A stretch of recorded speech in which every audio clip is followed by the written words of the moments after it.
So, hello. This is a video that I actually got the idea from my friend, Colonial Tree Service on Instagram. I'll give him a shout in the YouTube description.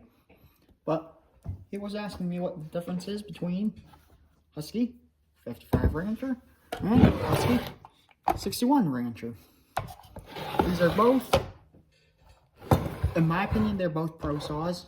The Husky 55 Rancher, despite being a smaller displacement, magnesium crankcase, and regular piston and cylinder. It's non-clamshell saw. They're, in my opinion, they're definitely professional grade. I've seen a lot of professionals run them, including Colonial Tree Service. This is my own personal one. This is a 2003 model, one of the last years, or I believe the last year of the true 55 Rancher. And this is a Husky 61 Rancher. This is a 1984, I believe. 78, it looks like. So it is actually technically a 61 Practica, which is the same as a 61 Rancher. This is also magnesium crankcase and regular piston ported with a removable cylinder and piston. Non-clamshell design. To start off with, I'm going to go talk about the 55 Rancher because this is the saw I have the most familiarity with. It was the first saw I ever ran, and these saws are, as the name suggests, 55 cc's. The Husky 61 cc's. They started production of these in 1990, and they finished in about 2003 to 2004, depending on who you ask and what numbers you go off of. This is a 46mm bore and a 32mm stroke. It's 3.3 horsepower and it only weighs 11.4 pounds. They're very light saws for what they are. The free rubbing RPM is 12,500 and it has a 20.2 ounce fuel tank. It also came with anywhere between a 13 and a 20-inch bar. Though, I know from experience, you can run a 24-inch bar very well with these saws. You just need to keep a sharp chain. And next thing I want to talk about is, it's hard to see, but over time, the mufflers do get hot and it can start cutting into the plastic clutch cover. That's the one disadvantage, and that's the one non-professional grade thing on these, is the clutch covers. The clutches, still available from Oregon. You can get them all day. Very easy to replace. It's a external style clutch. I can pull the clutch cover off for you guys. But it's an external style clutch. And it's also a front-facing chain tensioner. Both of which are just signs of how old the saw is. These saws have been around since the 90s, as I said. And they're relatively old, but they still cut very well. You can still get parts for them. And at least before I bought all of them up in my area, they could be had for about 50 bucks to run. As you can see, it's a front chain tensioner and outboard style clutch. These came from the factory with 325 pitch sprockets, but they are very easy to replace and go to 3/8. The specific one, I actually have an 8-pin sprocket on. It sounds overkill, but this saw has more than enough torque to pull an 8-pin. It actually runs very well with it. I've got some videos that I need to upload as shorts of this cutting in that same big pine that poor one was cutting in. Poor one is just a friend saw of mine that he had me do some maintenance for him. But that's the 55 Rancher. One of my all-time favorite saws. This is the 61 Rancher. They started production of the 61 Rancher in 1998, or 1980. I apologize. They finished production in 1997. That's of the 61 Rancher as we know it. They still produce a Husqvarna 61 that is only available in certain countries. The USA is not one of them. They're Brazilian made. I've handled one or two of them. They're pretty good saws. Not what the money people want on eBay for them, but if you can find one somehow for pretty cheap, I'd buy it. This saw is a 48mm bore and a 34mm stroke. It's the same stroke and same chassis as the Husqvarna 266, 268, and 272. You can easily convert these to any of those saws. The 272 and 268 just require different bolts and a different intake block because they use different size fasteners. It's 4.1 horse and 12.8 pounds. So it's only a third of a pound heavier than the 55, but you get about 4/5 of a horsepower more. It also revs out only to 12,500 stock. It has a 25.3 ounce fuel tank, which is slightly 5 ounces bigger than the 55. And it came with anything between a 16-inch and a 24-inch bar. You've seen videos of this saw running with a 28, and it's bone saw. It will pull it. You need an extremely sharp chain, but it will handle it very well. Overall, in my opinion, this is the saw I would pick, the 55 Ranger. The reason I picked the 55 Ranger is they're cheaper. In my opinion, they're just as reliable, just as easy to work on, but they're a lot cheaper. They're a little bit lighter. And what they lack in actual horsepower, these have a lot of torque. This saw has just as much, if not more torque than this saw in some circumstances, and I much prefer this saw. The saw is also the saw that they're very easy to find.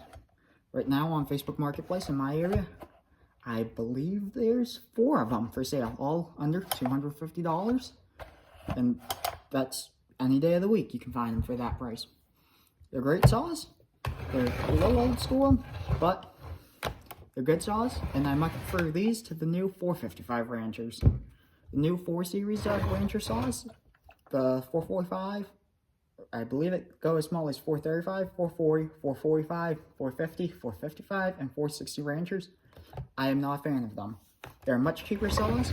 Rather than having an actual magnesium crankcase like this one, they have plastic crankcases, which isn't a huge deal, but they're weaker and they will fail over time. The other main disadvantage to them is they're harder to work on, and in my opinion, they just don't have the same power as these older saws. They're much more modern, and they have to meet stricter emission standards, which leads to a lack of power. Overall, the Husqvarna 55 Rancher is my overall pick for that small to medium saw class if you don't have one. This, even compared to my father's Steel 311, which you saw in an earlier short and video, these 55 Rangers will keep up with them all day long. They're much cheaper, much easier to maintain, and they're honestly easier to run. It's a little bit lighter, a little bit more power, a lot more torque, I should say, but overall, they're great saws. The Husqvarna 61, the main difference is this has a metal chain brake.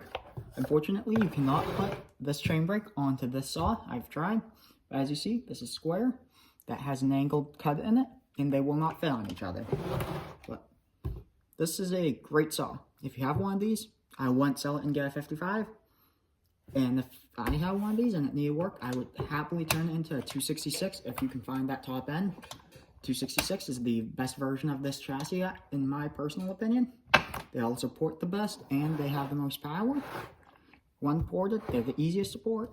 272s are higher displacement, but they start running into issues where the bore is so large and the stroke is so short that it has issues really revving out and really having a lot of torque.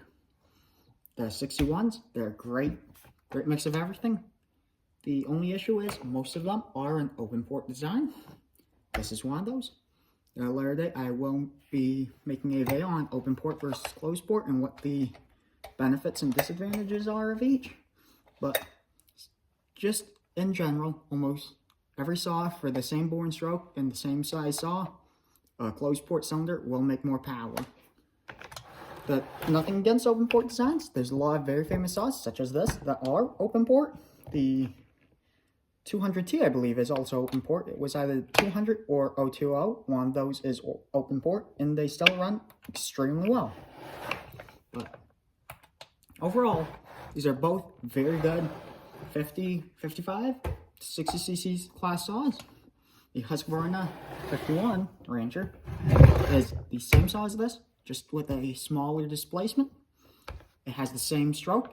It's just a 44mm bore, if I remember correctly. And you can put a 55 Rancher top end on them very easily. Very easy to do. If you find a 51 blown up in your area for cheap money, I'd buy it and convert it to a 55. They are great saws. The Husqvarna 45 Rancher, which I unfortunately don't have one currently. I gave one to my friend. But those are great little saws. Tin Man Saws on YouTube has a great video on them. And everyone I've talked to that's run a 45, 51, or 55 Rancher has said the same thing. And I'm of the same opinion. Those Swedes did something special with these saws because they pull way harder and way faster than a saw this size should. I've had this saw running up against 60cc saws, 60cc brand new steels, and this saw will keep right up with them and sometimes beat it, depending on the size of the wood. You put a good sharp chain, 20-inch on this is the max I'd personally go, unless you're really gut filing.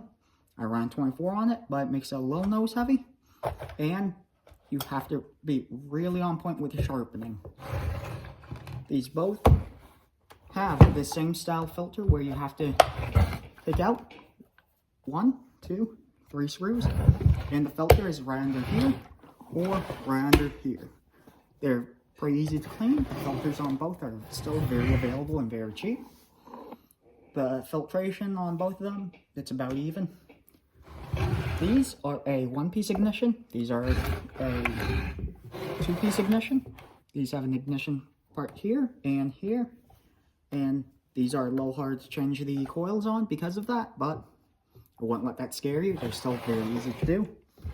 These saws, I've had several of them. I've bought and sold, imported many of them. I've honestly ruined the market of these in my local area because I was buying them cheap and selling them for a pretty good profit. After going through them, cleaning them, breaking them down, putting new bearings, new seals, and importing them. But it is what it is. These are great saws, and most areas around the US you can find these. They're very common, very inexpensive, and the one major disadvantage to me is you can't get a full wrap for this. If you want to put a full wrap on this, you'd rather put it on 266 or 272, but you can get full wraps that will fit this. You cannot get one that fits this. I have seen people adapt Husqvarna 359 full wraps to fit these saws with a little bit of work, and I'm working on getting a spare handlebar so I can make my own full wrap for this saw. There's no good reason other than 1, it looks cool, and 2, in here where I am, I like being able to hold the saws like this with a full wrap, such as on my 046, but that's a preference thing, and it's not a deal breaker. If you find one of these saws, if it's running less than 200, I'd buy it. For not running, I'd pay about $25. That's on average what I paid for blown up ones, and I was able to get them running again with all either OEM or highway parts for about another $100, give or take. The pistons and cylinders from highway are rather expensive, but since you can't get OEM, they're the next best option, and they are very high quality. The other thing is that hole right there, right there, was for a decomp. You can drill these cylinders for a decomp. They don't need it. But on modern-made cylinders from highway, they do come with a decompression hole, and you can just plug them. But overall, this is my favorite medium small series saw. For true small saws, the Husqvarna 346 cannot be beaten, the original edition. But these Husqvarna 61s, if you can find them for a good price, I'd buy these as well. These are great saws, and they can be converted to many other saws. And the Husky 51 Rancher can be converted to a Husqvarna Rancher 55. But huge shout out again to Colonial Tree Service on Instagram. I'm going to link them in the description. If you need any residential tree work done in the Massachusetts area, please give him a call. Tell him I sent you. He didn't ask for that shout out, but I'm going to give it to him. He's a very good friend of mine. We've been talking a lot lately. And he has a Husqvarna Ranger 55 that's been poured by his father. And there's videos of it on his Instagram, and it runs extremely well. These are awesome little saws, but he wanted to know the differences between the 55 and 61 Ranger. So, since I have both of them out, figured, why not make a quick video about them? They're both great saws. I love them both. But that's all I got for you guys tonight. Stay safe, have fun, and thanks for watching.